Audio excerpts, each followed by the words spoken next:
Hi, Jenny. Thank you for joining me. Oh my Um, God. am I correct in thinking that your education was as a journalist? It was, but kind of accidentally. I started in English and then it just didn't kind of click. And then I thought, well, I'll get a journalism degree and didn't really use that so much. But yeah, I have a degree. I know how to do, newspaper writing, but I was not good at it. I was really unexceptional at Oh, it. can you tell me about that? What made you feel that you were unexceptional at journaling? Let's call it journaling. Yeah. So when so when I worked for the college paper, and I tried to work for like the local paper, I would insert myself into the stories, and you're not supposed to do that, when you're doing, unless you're doing, they were like, later on you can do features and you can do, but right now this is just the facts, how, what, when, where, what, and I was just like, but it's funnier if you have somebody who's there and is like, this is what I saw, and this is what I felt, and this is, and yeah, it didn't go. I think I'm just too selfish to be a journalist. I think as a journalist, you have to remove yourself. And for me, I'm like, nah, I'm here. When did you begin the blog? Let's see. Haley was 2 and now they're 17. So yeah, like 15 years ago is when I started at least the parenting blog. And then it was a couple of years later that I started the blog S, when I kept getting trouble for what I was writing in the parenting blog. And so yeah, 15 years. Tell me about trouble you got into with the parenting blog. Well, it was through the Houston Chronicle, and this was 15 years ago, and it's pretty conservative, and it's Texas, and I would write sort of funny things, and I would basically use words that they were like, you can't use that word, you can't use it. And I think probably now they would probably be okay with most of them. I mean, some of it was just like, you can't say butthole. And the Houston Chronicle, I'm like, I'm pretty sure you should be able to say butthole. Everybody has a butthole, or they would want to have a butthole if they don't have a butthole. And they were, can you stop emailing us butthole? And also it keeps getting caught in the filter. And so, yeah, so when I started the Blogus, my first post was it was just the F word, just as big as I could make it in the biggest font. And I was like, this feels so good, even though no one was reading it. Oh, I love that. Due to you, for about 13 or 15 years, the advice people have given to writers, the bad advice that is given to all of them is, you should start a blog. I heard about a girl who got a huge advance because she started a blog, and that's what you should. May I ask what advice it is that you give when writers come to you and say, how do I move forward? What do I do? What do you suggest? How do For me, I think it's really helpful and healthy to get your writing out to a community of people. And so it's just a matter of finding what that tool is. So for me, 15 years ago, blogging was it. I still blog. I think I may be one of only 3 people who still blog in the world. But I would say, like, if somebody came to me today and said, should I start a blog? I would be like, if you want to just be with just me and you, totally. But other than that, I would say, there are so many different ways to get your voice out there and sort of test and see what works and what doesn't. If I was starting, I think I would probably create a podcast and read my stuff through. I don't know how to do it, but I listen to them all the time, and I think that's such a great way of getting your voice out there. And people love podcasts, and I love the idea that for me with blogging, it was really helpful because I could put it out there and see this hits, this doesn't. I would spend so much time working on a post and being like, oh, it's got to be perfect. Like, oh no, let me change this, and this sentence is not quite right, so I'm not going to post it yet, but I'm going to come back to it. and just polishing it and making it perfect. And I would send it out into the world and nobody cared. And then I would write some throwaway piece that I would just be like, okay, well, I have to post something because I haven't posted anything in a week. And I'd post it and it would go viral. It helped me, first of all, it helped me to get an idea of like what speaks to people and what doesn't. But it also helped me to kind of understand if I just write for myself, I'm always going to be happy with it, even if no one else does. And so every time that I write, I think about like, what do I want to have in the end? This piece of paper that I am basically writing for my imaginary great grandkids. Because if my great grandmother had written something, I would do anything to be able to read it and be like, what was your life like? What were her thought patterns? What that would be so fascinating to me, even if it was something really boring. And I so, dated her. oh, I she can tell told you. me. She told me. She passed that part on. She was like, "Look, you need to know this," and then she just died. So I was like, "That's weird," because I'm like 8. I don't know. Okay, sure, yeah.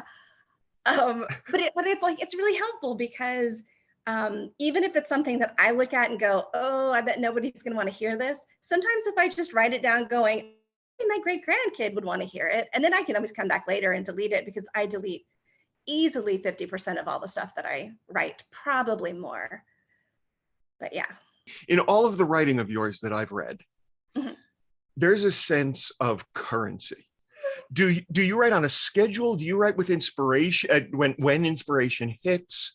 Do you plan ahead to bank material against, or do you just sometimes have, how do you do it? How do you schedule it out and write? Yeah, I can only write when inspiration hits, and very often I'll have in my head like all these ideas, and I will wait until they hit properly until because I'm like, oh, I want to tell this story, but I don't know how to tell it. I don't know, and I know if I force myself to write, I'm not going to like it, and I have a really hard time with once something's written once, coming back to it if I don't like it at all. So typically what I'll do is I will walk around with it for, it could be a week, it could be months. And literally I'll very walking the dog and then all of a sudden it'll come to me and I'll be like, oh my God, I know exactly how to write it. And I will have probably 15 minutes of clarity where I need to get it all down as soon as possible. And I know I will lose it as soon as somebody talks to me. And yeah, it's ridiculous. I wish that I was the kind of person who could sit down and have scheduled writing. And I'm actually getting closer to trying that because I'm trying to write fiction for the first time ever. And I've been working on this book for like literally, I looked up when I started it. It's been 5 years I've been working on this thing that should have taken me like 4 months if I was a normal person. So yeah, it's a struggle. Where do you see hope for humanity and or the nation? Whenever I get really upset about the world, which is easy to do, especially if you spend any time on social media, which I spend too much time on social media, and you see these terrible things, and it's so upsetting. And what I remind myself is that I can go into pretty much any store in America and talk to somebody, and in general, they're going to be like, "Hi, I just want to be a nice person." Like even if they don't agree with me on most things, the average person doesn't want other people to be in pain. They don't care about making sure that other people are victimized or hurt. But the people that we hear are the people who are the loudest.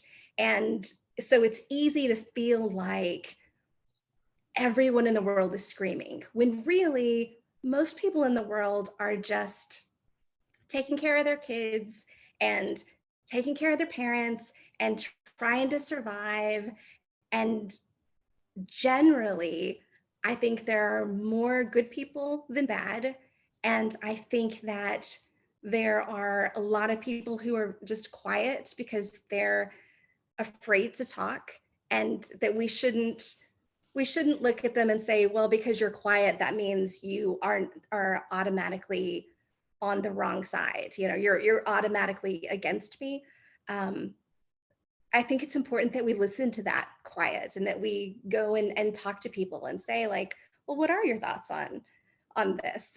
Because what I've learned generally is that most people either want good things for other people and are open-minded, or that they just haven't thought about it at all. You know, that typically the average person that I come in contact with, the worst, I mean, online, I definitely get a lot of just horrible people. And you say something about, being pro-choice and they're like, you'll get raped. And you're like, why would you go to that?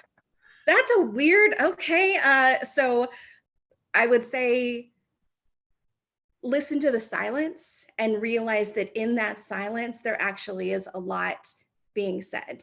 And that paying attention to super loud voices and just screaming back at those loud voices doesn't make as much of a change as you actually think, because a lot of those people aren't even really people, they're bots, or a lot of them they're young kids who are angry and they just want to yell at people, and they'll yell at you about anything. They just love that interaction and that anger, and they want to get something out. And I think one of the best things that I have learned is to not focus on that. And one of the most wonderful things is that the community that I have around me, like at first when somebody would write something really nasty, everybody would attack.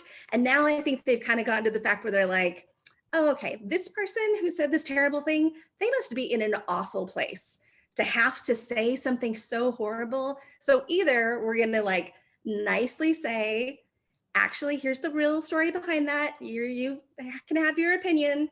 Please stop sending rape threats. However, or just to ignore it. It's easier when it's on my blog if I get, especially if I write stuff online, like on Twitter and Facebook, and I write, that we need to have more gun control, or we need to have, that people should be allowed safe abortions, or anything that's, especially because, I live in Texas, and I'll get people who are really angry, and they'll go to my blog and they'll write, nasty things that don't have anything to do with anything on my blog.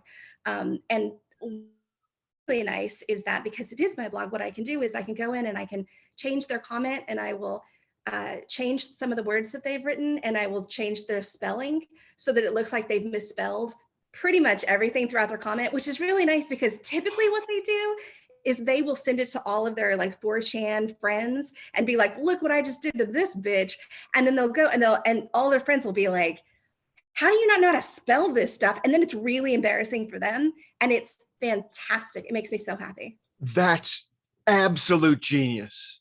A little bit evil genius right there, frankly. I mean, it's petty, but like it brings me joy. And so, that's okay, I think. When you are not feeling that optimism, where do you seek or find comfort? I read constantly. I typically read about 5 books a week. And so if I'm having a really hard time, I will go out and I'll ask the bookstore, and I'll just be like, I need something that's going to give me, and then I'll tell them what it is. And then it's like going to see a doctor when you're like, I'm really tired. And they're like, you need a B12 shot, or so instead I go to my bookstore and I'll be like, I'm angry and I want to do something about it. And they'll be like, this is what you need. Or I'll say, I need to escape and I need something calming, and I need to be able to cry, but in a safe way that's not going to push me over the edge. Like, can you give me something cathartic? And I mean, I just think bookstores they're so great like that. Jenny Lawson, thank you so much for joining me. I adore you. I adore your work. Your current book on the market, Broken in the Best Possible Way, It is as beautiful a book as the first two. It is more adult and self-aware than either of the first two. And every time something new of yours comes out, I am thrilled to see what is happening with your work and what is happening with you as a person. Thank you for joining me. And thank you for helping me maybe sell a few records. Of course. And thank you for being my friend and for inspiring me. Like for real, you really helped. I think tomorrow